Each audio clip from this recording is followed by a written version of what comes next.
Tribuna Transamérica. Em Dia com a Lei, com Simone Porcaro. Muito bem, mais uma vez a participação da advogada Simone Porcaro no Em Dia com a Lei. Simone, bom dia, tudo bem? Bom dia, tudo ótimo, mais uma vez e com muito orgulho, muita satisfação. Muito eu bom, né? amo estar aqui, já falei, toda semana eu falo. Eu também. Que bom, né, a gente fazer ótimo, estar nos lugares que a gente ama, senhora, né? Não tem nada melhor do que você fazer uma Não. coisa que você gosta. Nada melhor, verdade. Acaba não trabalhando. Exato, vira um prazer mesmo. Vira um hobby. É. Mas vamos lá, vamos tratar de E um o melhor assunto. que ganha dinheiro, né? Isso é bom. O bom é que me pagam para isso, eu falo aqui, né? Exato. Essa pauta de hoje também tem a ver também com o dia de hoje, né? Hoje, Dia Municipal do Idoso. Quando a Simone passou essa pauta para mim, eu pensei nisso logo. Eu falei, tem tudo a ver. A questão do filho ter que pagar pensão aos pais. Quando que isso acontece ou quando há essa obrigatoriedade, Simone? Então, eu também achei muito interessante tratarmos desse assunto exatamente nesse dia tão importante, Não é? né? É tão significativo, né? Com certeza. Porque, na verdade, tem algumas coisas que a gente fala assim, mas não precisa ter dia disso ou dia daquilo, né? Dessa pessoa, daquela pessoa, dessa condição. Mas é simbólico mesmo, é para chamar a atenção para aquela realidade, para aquelas pessoas, né? Então, o Dia do Idoso é bom a gente tratar desse assunto. E ainda mais que eu tenho certeza que muitos filhos não sabem que, de repente, eles têm obrigação de pagar pensão. Exatamente, inclusive, e aí negligenciam em relação aos cuidados com seus pais, né? Porque, na verdade, eu até vindo para cá estava pensando nisso, isso era um assunto que não tinha que ser pauta, né? Não. Porque é uma coisa tão natural, se eu posso... Óbvia, né? Se eu posso, quando os meus pais chegam na velhice, se eu posso... quer dizer, se eu posso contribuir de alguma forma, é minha obrigação. Isso não tem que ser pauta, isso não tem que ser assunto, né? Claro. Mas, infelizmente, como não é isso que acontece, né? Às vezes, precisamos realmente ter essa pauta, esse assunto Lógico. e tudo. Então, Marcelo, o que acontece? É isso mesmo, a lei, ela fala disso. Ela fala, e o Estatuto do Idoso também fala, mas o Estatuto do Idoso, ele é mais recente, mas antes mesmo disso, o Código Civil, que é de 1916, ele já traz essa obrigatoriedade. Sim, já traz essa obrigação, tá? Não sabia, isso eu não sabia. Pois é. Então, o que acontece? A gente sempre vê, né?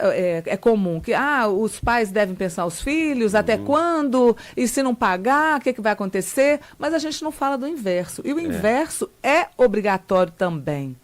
E aí, como é que a gente pensa isso? Mas como é que os filhos vão contribuir? Né? E se tiver vários filhos, como é que os pais pedem essa pensão?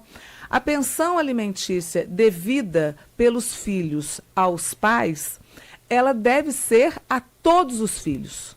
Então, se esses pais têm 5 filhos, 3 filhos, 10 filhos, não importa, mas eu não tenho nada, o outro tem muito, porque isso é muito comum também. Um tem mais oportunidades, mais sorte, mais êxito na vida, enfim. Isso também é levado em consideração. Então, todos os filhos, eles são devedores de pensão alimentícia aos seus pais. E como é que a gente mensura isso, né? De acordo com a possibilidade de cada um. Então, por exemplo, eu até estava fazendo um apanhado, né, de casos concretos sobre isso. Eu achei uma decisão muito interessante que uma família com 3 filhos, a mãe, que eu acho que era sobrevivente, mora com uma filha. E na casa dela. Então, essa filha já cede a casa, já cuida, já presta os alimentos, né, faz a comida e etc e tal. O outro filho, ele é desempregado e um outro tem uma condição um pouco melhor. Então, como é que foi fixado isso? A filha que já está cuidando, ela foi isenta de fazer o pagamento em espécie. Porque ela já presta os alimentos, né, daquela maneira. Já oferece a moradia e toda... Alimentação, a estrutura, o carinho, o cuidado e tal. O que ganha menos, ele foi condenado a pagar um percentual pequeno. E o que ganha mais foi, obviamente, condenado a pagar. Condenado dá um nome ruim, né? Foi determinado que ele pagasse, então, um valor maior. E como é que a gente... Porque, mas essa idosa, ela certamente recebe pensão, né, de alguma forma, mas às vezes é insuficiente. nós estamos vivendo, graças a Deus, mais tempo. Mas isso implica também, e o Pitico falou muito bem disso antes de mim, né? Isso implica alguns cuidados extras também. Com certeza. Né? Então, a pensão ou a aposentadoria, ela deve ser utilizada para o bem-estar desse idoso, desse pai e dessa mãe, que não necessariamente é idoso, né? A gente está falando do idoso porque é mais comum, as pessoas mais jovens, a gente pressupõe que tem uma vida ativa, né? E hoje nem com 60 anos é idoso mais, Não, se você considerar, não. né? Está em plena atividade. Olha, me faltam 5 anos para completar os 60. Para mim ainda falta 30. Mas é bom que a gente vem aqui e se diverte também. Pois é, mas vamos lá, segue o barco. E eu faltando 5 anos, eu me sinto com menos de 30. Sim. E me comporto assim, né? Minha atividade física é intensa, eu sou corredora. Então, assim, a gente tende a ter uma vida mais saudável também. Mas, enfim, isso a gente não consegue pré-definir, né? Pré-estabelecer. Mas o fato é que os filhos estão obrigados a pagar a pensão, a sustentar, a amparar os seus pais nessas condições. O dinheiro é pouco. Como que o juiz determina a porcentagem que deve ser paga, por exemplo? Então, isso aí existe o binômio, né? Necessidade de quem pede e a possibilidade de quem paga. Tá, porque você já falou. No caso dos 3 filhos, uma tem a casa, o outro está desempregado, o outro tem condições financeiras. Mas quantos por cento essa senhora vai necessitar para manter essa... Vai depender da necessidade dela. Tá. E da possibilidade de quem paga. Porque Isso também é quem está avaliado. pagando, sim, tudo é avaliado. Quem está pagando, por exemplo, pode ter filhos, né? Ter os seus problemas, as Também. suas dívidas. Pois é. Então, essa pensão ela é fixada de modo que também não se cause prejuízo ou dano ao outro que está pagando. Entendi. Então, essa fixação, né, ali naquele processo que se instaura para definir esses valores, é avaliado esse binômio, a necessidade de quem pede, porque você imagina o seguinte, a pessoa que está pedindo pensão, ela pode ter uma aposentadoria, por exemplo, de R$3.000, por exemplo. Mas a medicação que ela toma, o tratamento que ela faz, a necessidade que ela tem, fica em 4.000. Então, o complemento é de 1.000. Então, vamos ver, ela precisa de 1.000. Como é que a gente pode dividir esses 1.000 entre os filhos que são obrigados a suprir essa falta para que ela consiga sobreviver com dignidade? Muito bom.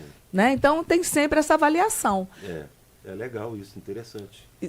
Porque não é o fato dela não ter condição, é uma complementação para que ela tenha condição. Eu preciso que essa pessoa, que esses pais ou essa mãe faça o pedido junto à justiça. Ah, sim, porque o que a gente começou dizendo que né, não deveria nem ser pauta. Não deveria, mas mas se chega ela no tem que momento, provocar. se chega no momento que essa pessoa esteja passando por dificuldade, pede para os filhos, olha, estamos precisando, e esses filhos ignoram, negligenciam com esse cuidado, aí sim é judicial. O pior é que aí nós vamos cair numa coisa, só para encerrar aqui. Muitas mães ou muitos pais não vão pedir, porque vão pensar vão ter aquele pensamento, não, eu não vou atrapalhar a vida do meu filho. É verdade, é verdade. Não é? Aí é uma outra discussão, né? É uma outra discussão. Mas é lei, é direito e você pode fazer isso. E é porque a gente sempre traz uma questão, uma discussão jurídica, mas tem a discussão filosófica, sociológica, enfim, sentimental, psicológica, tem uma porção de coisas, né, que envolve esse assunto. O nosso tratamento aqui, questão aqui é jurídico. E jurídico é isso. E a semana que vem nós vamos tratar de um assunto muito interessante. Oba! Né? Não vamos? Vamos. Dou uma pauta aqui de uma novidade, de um assunto que me parece que ser o primeiro, no Brasil é o primeiro caso, né? E no mundo também, que foi o registro de uma pessoa, uma pernambucana, conseguiu um registro de intersexo. Pois é, menino, é tanta coisa, né? Nós vamos tratar disso semana que vem, não vamos sim, e nós estamos aqui para isso, para Isso trazer aí. assuntos interessantes, Então, tirar vamos lá. dúvidas, é o nosso papel. Até semana que vem. Obrigado mais uma vez pela Prazer participação. imenso. E boa sorte pro seu Fluminense hoje. Hoje porque às o meu 9. Flamengo se deu mal. Eu tenho ouvido dizer, mas vamos deixar isso para o se deu próximo mal. quadro, né? Que é logo depois de mim, que vocês vão tratar desse Vamos assunto. trocar de técnico, mandar o Tite pro Fluminense, mandar o Fernando Diniz pro estamos bem, muito obrigado. Tá Fique bom. com ele, presente é seu. Obrigado, prazer imenso, até quinta. A advogada Simone Porcaro no quadro Em Dia com a Lei. Em Dia com a Lei.